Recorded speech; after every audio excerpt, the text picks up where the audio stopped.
الرحمن الرحیم حدیث نمبر 164 اور 165۔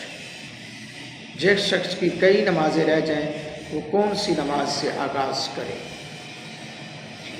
اس نماز سے آغاز کرے۔ اللہ اکبر۔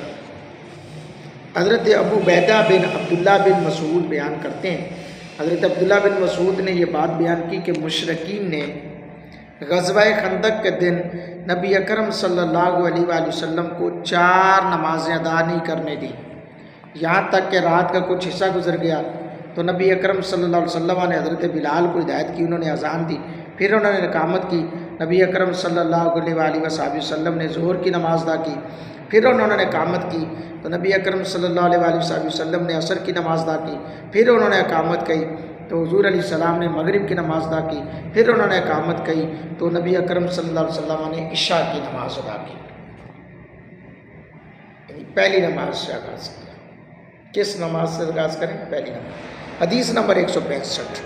حضرت جابر بن عبداللہ بیان کرتے ہیں، حضرت عمر بن خطاب نے غزوہ خندق کے دن کفار اور قریش کو برا کہنا شروع کیا۔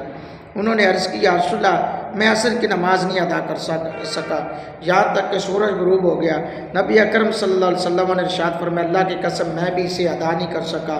راوی کہتے ہیں پھر ہم بطحان نامی میدان میں آئے، نبی اکرم صلی اللہ علیہ وسلم نے وضو کیا، ہم نے بھی وضو کیا، پھر نبی اکرم صلی اللہ علیہ وسلم نے سورج غروب ہو جانے کے بعد عصر کی نماز ادا کی، پھر اس کے بعد آپ نے مغرب کی نماز ادا کی۔ یہ طریقہ کار۔ حضرات گرامی قدر، فوت شدہ نمازوں کی ادائیگی کی ترتیب۔ ایک اور یہ ٹرینڈ تھا جی، قضا نمازوں، قضاء عمری، یہ سب جھوٹ ہے، یہ سب جھوٹ ہے جی۔ اتنی رکھتے جمعۃ الوداع کے دن پڑھ لو تو اتنی رکھتے ليلۃ القدر کی رات میں پڑھ لو تو تمہاری قضاء عمری ہو جائے گی، یہ سب بکواس ہے، یہ کسی حدیث میں نہیں ملتا، کسی بھی سیاستہ کی حدیث میں نہیں ملتا، ضعیف حدیث بھی نہیں ملتی، صحیح تو صحیح، ضعیف نہیں ملتی یارو۔ تو احناف کے نزدیک 3 آزار کی بنا پر ترتیب ساقط ہو جاتی ہے۔ ترتیب، صاحب ترتیب اسے کہتے ہیں جس کی نمازیں 6 رہی ہوں، بس زندگی میں 6 کس کی رہ جاتی ہیں، آج تو پتہ نہیں ہم نے کتنی کھا پی گئے ہیں۔ نسیان، کوئی شخص بھول کر آئندہ نماز پڑھ لے اور پہلی نماز چھوڑ دے۔ نمبر 2، کثرت فوائد، یعنی فوت شدہ نمازیں 6 سے زائد ہو جائیں۔ نمبر 3، زید وقت اتنا تنگ ہو کہ اگر قضا نماز پڑھے گا تو وقتی بھی فوت ہو جائے گی، تو پہلے وقتی نماز پڑھے درست ہوگا۔ ہاں جی۔ غزوہ خندق کے موقع پر حضور علیہ السلام کی 2 بار نماز قضا ہونے کے واقعہ سے ائمہ فقہ نے اپنے اپنے موقف کا دلیل دیا۔ پہلی بار جنگ کی وجہ سے 3 نمازیں قضا، ظہر، عصر اور مغرب۔ جی ہاں، رات کے وقت جنگ کا سلسلہ ختم ہونے پر پہلے یہ تینوں نمازیں الگ الگ اقامت کے ساتھ باجماعت پڑھی، پھر اذان و اقامت کے ساتھ عشاء کی نماز پڑھی۔ اللہ اکبر۔ حضرات گرامی قدر، غزوہ خندق کے موقع پر نمازیں قضا ہونے کے واقعات پیش آئے تو ان کی وجوہات کیا تھیں؟ اس سوال کے متعدد جوابات ہیں۔ دشمن سے مقابلے کی وجہ سے نسیان غالب ہو گیا، اس وقت چونکہ صلاۃ الخوف کا حکم نازل نہیں ہوا تھا اور سب کے اکٹھا پڑھنے میں دشمن کی طرف سے نقصان پہنچنے کا اندیشہ بھی تھا۔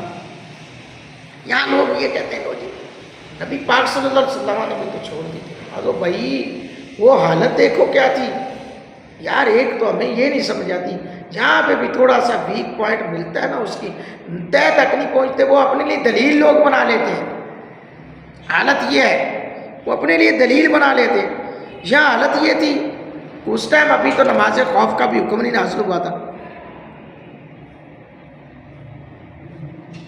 تو حضرات گرامی قدر، سوال یہ ہے کہ جامعہ ترمذی میں غزوہ خندق کے موقع پر 4 نمازوں کے فوت ہونے کا ذکر ہے۔ صحیح بخاری میں صرف نماز عصر کا، موطا امام مالک میں نماز عصر اور نماز مغرب کا، سنن نسائی میں 3 نمازوں ظہر، عصر اور مغرب کا بیان ہے۔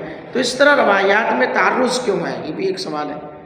جواب، فوت قوت سند کی وجہ سے صحیح بخاری کی روایت کو ترجیح حاصل ہے۔ قوت سند غزوہ خندق کئی ایام تک جاری رہا، اس لیے حالات کی کشیدگی کی وجہ سے کسی روز ایک نماز، کسی دن 2 نمازیں، کسی دن 3 نمازیں فوت ہوئی ہوں، جبکہ نماز عشاء محض تاخیر کے باعث قضا نمازوں میں شمار کی گئی۔